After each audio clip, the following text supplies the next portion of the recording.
La famille, bonjour à tous, j'espère que vous allez bien et que la journée fut bonne.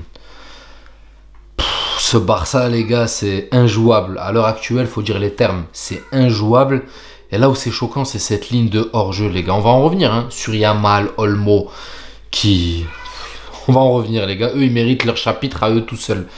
Mais cette ligne de hors-jeu, elle mérite elle aussi son chapitre, les gars, parce qu'elle va hanter les attaquants. Je vous jure qu'en 6 mois, venir et instaurer une ligne réglée comme du papier à musique, alors que tu as des coachs qui mettent 2-3 saisons avant de peaufiner une ligne de hors-jeu aussi bien rodée que celle-là, les gars. C'est incroyable que le mec... Non, mais ça doit être travaillé à l'entraînement, mais c'est en train de devenir un automatisme. Les mecs, on dirait qu'ils ont un télémètre laser en eux et qu'ils savent quand il faut remonter pour qu'elle soit... télémétrie, quoi. C'est un truc de fou. Je vous jure, mettre 2 buts hors jeu de l'Espagnol Barcelone et un troisième aussi, qui n'est pas lui dû à la ligne de hors jeu, mais c'est incroyable. Non, franchement, les gars, moi ce FC Barcelone, les gars, c'est incroyable. Moi, je vous jure, hein, je sais pas quelle équipe va réussir à contourner, à mesurer cette ligne. Le jour où tu as une équipe qui a vraiment trouvé la mesure de cette ligne de hors jeu et qui arrivera à la contourner, là, Barcelone devra faire un réglage. Cependant, là, à l'heure actuelle, quand en première mi-temps, tu roules sur tout le monde, tu mets un but tous les 10 minutes, et après, tu as la deuxième mi-temps où t'écœures l'équipe adverse, c'est une dinguerie, frère. Il les écœure, littéralement. Hein. Il leur met 2-3 buts. En fait, ils assomment l'adversaire, et après, ils peaufinent. C'est ce que j'ai dit sur la dernière vidéo que j'ai fait du FC Barcelone. Ils te cassent dès le début, ils te bousillent moralement, et après, ils peaufinent. Il inverse Hector Fort et Baldé, il fait des expériences, il rentre De Jong, il sort Dani Olmo. C'est incroyable. Non, franchement, moi je vous dis, hein, gros respect à Hansi Flick qui a pas beaucoup de... Tu vois, c'est pratiquement les mêmes joueurs que sous Xavi, comme ça a été dit par les commentateurs, pardon. C'est pratiquement Xavi, il récupère, voilà, il y a Dani Olmo et sinon c'est plus ou moins la même équipe, les gars. Le cœur, on va dire le cœur de l'effectif, c'est pratiquement le même. Et là, tu as un flic qui arrive de nulle part et qui te change cette équipe du FC Barcelone, mais dans tout, hein. Rendre Rafinha un leader, faire passer des paliers à Lamine Yamal, mais même si lui, peu importe le coach qui arrivait, je pense que les paliers, il allait les passer les uns après les autres.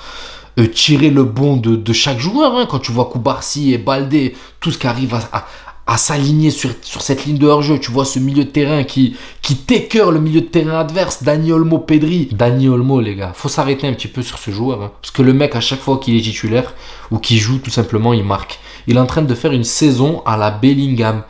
Et il a une vista, c'est incroyable. Alors, il a une vista dans sa distribution de balles, même si des fois, il est un peu trop gourmand. On l'a vu à un moment où il doit donner à Lamine Yamal. Il doit donner, il la donne pas.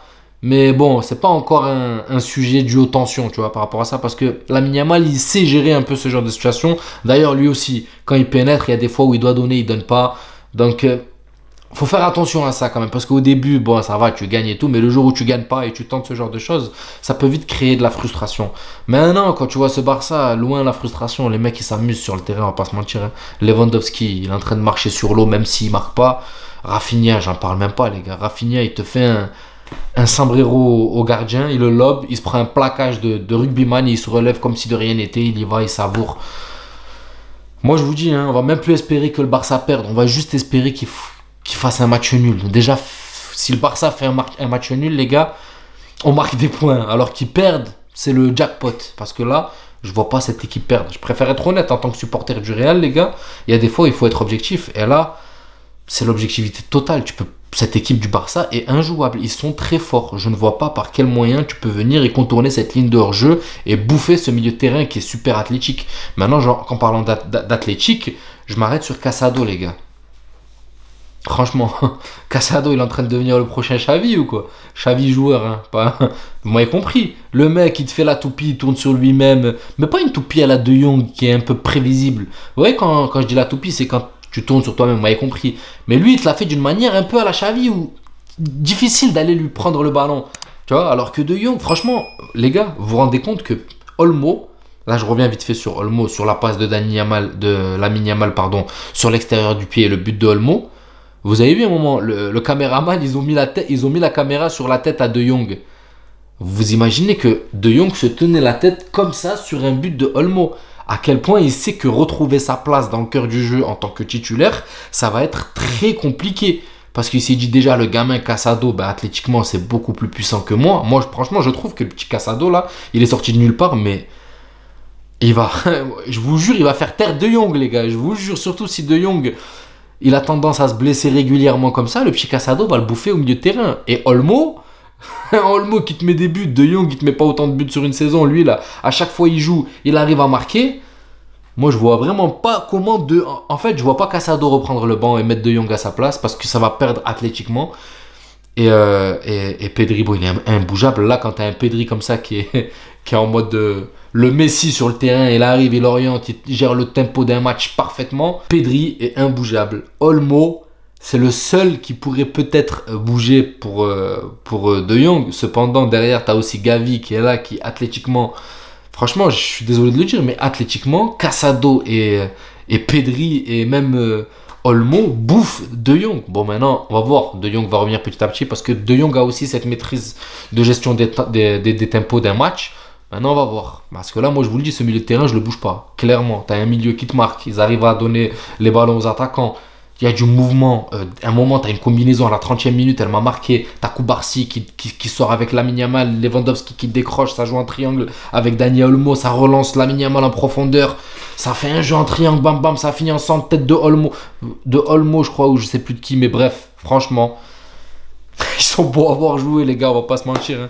Maintenant, tu vois que cette équipe de l'Espagnol Barcelone a eu quelques opportunités. Ils ont réussi quand même de temps en temps à contourner ce bloc très haut du Barça et ça a failli porter préjudice. D'ailleurs, il y a eu un but qui a été marqué où tu vois qu'ils ont contourné et ensuite ils ont réussi à attaquer par derrière. Donc pas possibilité d'avoir de hors-jeu, mais ils se sont fait avoir 2 fois avant, les gars. Ils se sont fait avoir 2 fois avant. Il y a un moment où il y a eu une faute où je sais plus c'était quoi. Donc cette ligne de hors-jeu, les gars, c'est un poison. Je vous le dis. Tellement ils ont sorti l'attaquant, ils ont rentré leur Chedira là. Et c'était la même chose. Hein. Tu le voyais, il était tout le temps seul devant. Donc, non. S'ils ont réussi déjà à anéantir le Bayern avec cette ligne de hors-jeu, même si pour moi, le Bayern, c'est la seule équipe qui a réussi à faire un peu de mal au Barça sur cette ligne de hors-jeu, qui ont réussi à la contourner, à mesurer un petit peu cette ligne de hors-jeu. Mais sinon, je vois pas. Franchement, je vois pas. Là, je sais pas combien on est de journées en Liga.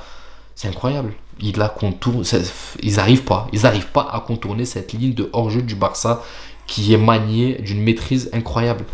Bon, maintenant, est-ce que tout le monde la manie à la perfection? Ça veut dire si un jour tu as Inigo qui sort et que tu mets quelqu'un d'autre à sa place, est-ce qu'il y aura le même, tu vois, à voir. Mais en tout cas, Lamine Yamal, une fois de plus, les gars. Franchement, les extérieurs du pied, en veux-tu, en voilà. Comment il pénètre, comment il... Alors si c'est pas Yamal qui brille sur un match, c'est Olmo. Si c'est pas Olmo qui brille, c'est Rafinha. Si c'est pas Rafinha, c'est... En fait, voilà, t'as une passation comme ça. Si c'est pas Rafinha, c'est Lewandowski. Si c'est pas Lewandowski, c'est... Non, les gars, c'est... Bravo à cette équipe du Barça, une fois de plus. Ils nous mettent 9 points, les gars. 9 points. Moi, je vous dis, hein, c'est... Bravo. J'applaudis en tant que supporter du Real. On est en train de se faire manger. Maintenant, bon, il y a l'événement Ballon d'Or. On va voir cette équipe du Real comment elle va revenir après ce vol. Moi, tout simplement, hein, je reste sur ce vol. Hein. Il y a eu des spéculations comme quoi Vinicius, Arabie Saoudite. J'ai pas fait de vidéo parce que pour moi, c'est que de la spéculation. Les médias profitent de ça pour blablater, blablabla. Mais pour moi, Vinicius ne bougera pas. Ça, c'est pour mettre une conclusion à la vidéo. Prenez soin de vous, la famille. J'espère que la vidéo vous plaira et je vous dis à la prochaine vidéo. Ciao, la famille.